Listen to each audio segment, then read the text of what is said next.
শিক্ষার্থী ও রাজনৈতিক দলের কর্মসূচি ঘিরে রাজধানীতে এক ধরনের উৎকণ্ঠা তৈরি হয়েছে।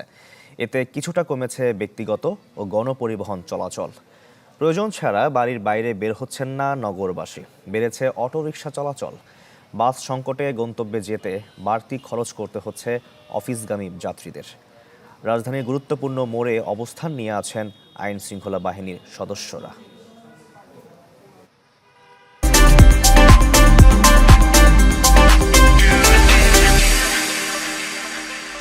দর্শক, আরও খবর জানাতে রাজধানীর শাহবাগ থেকে যুক্ত হচ্ছেন আমাদের সহকর্মী আশিকিন প্রিন্স। প্রিন্স, আইন শৃঙ্খলা বাহিনীর অবস্থা কি দেখছেন? সবকিছু মিলিয়ে আজকে চিত্র কি দেখছেন, সব জানাবেন।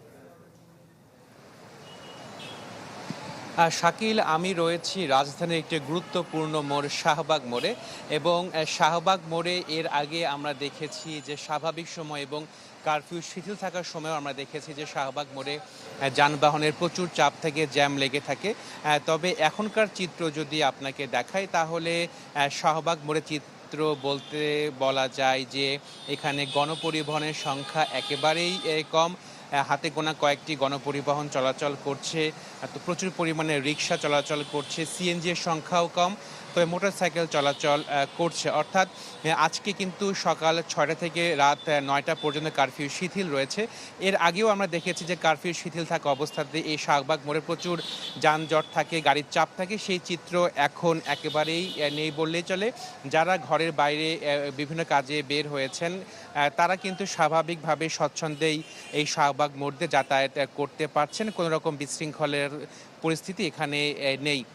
আরেকটি বিষয় যে আজকে যাতে কোনো রকমের বিশৃঙ্খল পরিস্থিতি তৈরি না হয় সে কারণে আইন শৃঙ্খলা বাহিনীর পক্ষ থেকে নিরাপত্তামূলক ব্যবস্থা গ্রহণ করা হয়েছে, প্রয়োজনীয় সব ধরনের ব্যবস্থা গ্রহণ করা হয়েছে।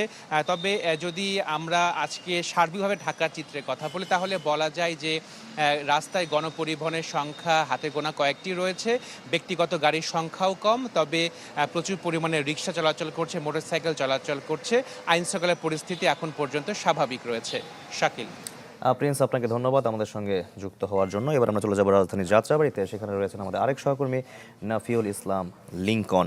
লিংকন, আপনার পিছনে পরিবহন দেখতে পাচ্ছি, যান চলাচল কেমন করছে? সবকিছু মিলিয়ে আজকের পরিস্থিতি জানাবেন। এক দফা দাবিতে আজকে থেকে যে অসহযোগ আন্দোলন শুরু হয়েছে সেখানে আমরা দেখেছি যে সকাল থেকে রাজধানীর বিভিন্ন জায়গায় গণপরিবহনের সংখ্যা অনেক কম, অর্থাৎ তুলনামূলক অনেক কম। যারা সরকারি চাকরিজীবী তারা হয়তো বা তাদের নিজস্ব পরিবহন রয়েছে, তাদের অফিসের সেই পরিবহনে যাতায়াত করছেন, কিন্তু যারা সাধারণ বেসরকারি চাকরি করে তারা কিন্তু চরম ভোগান্তিতে পড়েছেন, কারণ পর্যাপ্ত গণপরিবহন না থাকার কারণে তারা অনেকে পায়ে হেঁটে, কেউ অটোরিকশায় বা রিকশায় করে তাদের গন্তব্যে যাচ্ছেন। এক্ষেত্রে তাদের বাড়তি ভাড়াও গুনতে হচ্ছে, এটি তাদের একটি কষ্টের বিষয় আমরা দেখেছি। এছাড়া আমরা গণপরিবহনের কথা যদি বলি, পুরো রাস্তা জুড়েই কিন্তু, সড়ক জুড়ে কিন্তু বিভিন্ন জায়গায় গণপরিবহনের যে স্বল্পতা রয়েছে সেটি কিন্তু চরমভাবে ভোগাচ্ছে সাধারণ জনগণকে। যদিও অসহযোগ আন্দোলনের যে নির্দেশনা রয়েছে তাতে কিন্তু বলা রয়েছে সব ধরনের যারা জরুরি সেবা ছাড়া অন্য কোনো পরিবহন বা অন্য কোনো খাতের যেন লোকজন যেন তারা অফিসে না যায়, কোনো ধরনের লেনদেন না করে সেই কথা বলা হয়েছে। এছাড়া আরও যদি আইনশৃঙ্খলার কথা বলা যায়, আইনশৃঙ্খলা পরিস্থিতি কিন্তু ব্যাপক উন্নত হয়েছে।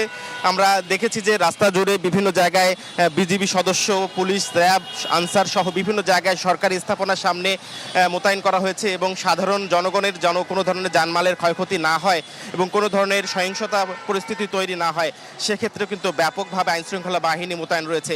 আর পুরো রাজধানী জুড়ে কিন্তু রিকশার নগরীতে পরিণত হয়েছে। যাত্রাবাড়ি থেকে শুরু করে সারা ঢাকা জুড়েই যে কোনো জায়গায় রিকশাতে কিন্তু যাওয়া যাচ্ছে। তাই যারা শুধু জরুরি প্রয়োজনে, একান্ত জরুরি প্রয়োজনে তারা বের হচ্ছেন তারা কিন্তু রিকশা ব্যাপক হারে ব্যবহার করছেন। আর যাত্রাবাড়ি থেকে দূরপাল্লার কোনো পরিবহন আমরা ছেড়ে যেতে দেখিনি, এবং কমলাপুর স্টেশনেও ছিলাম। কমলাপুর স্টেশন থেকে কিন্তু গতকালকেই কিন্তু রেল কর্তৃপক্ষ জানিয়ে দিয়েছে অনির্দিষ্টকালের জন্য ঢাকা থেকে দূরপাল্লার কোনো পরিবহন কিন্তু ছেড়ে যাবে না। এবং বাসের ক্ষেত্রেও তাই, রাজধানীর যেসব বাস পয়েন্ট রয়েছে যাত্রাবাড়ি থেকে এবং সায়দাবাদ থেকে কোনো ধরনের দূরপাল্লার পরিবহন কিন্তু ঢাকার বাইরে চলে যাচ্ছে না। ঢাকায় এই ছিল অনির্দিষ্টকালের অসহযোগ আন্দোলনের প্রথম দিনের সকালের খবর। দূরপাল্লা কোনো গণপরিবহন চলছে না। লিংকন, আপনাকে ধন্যবাদ আমাদের সঙ্গে যুক্ত হওয়ার জন্য। দর্শক, রাজধানীর যাত্রাবাড়ি এবং শাহবাগ থেকে যুক্ত হয়েছিলেন আমাদের সহকর্মীরা।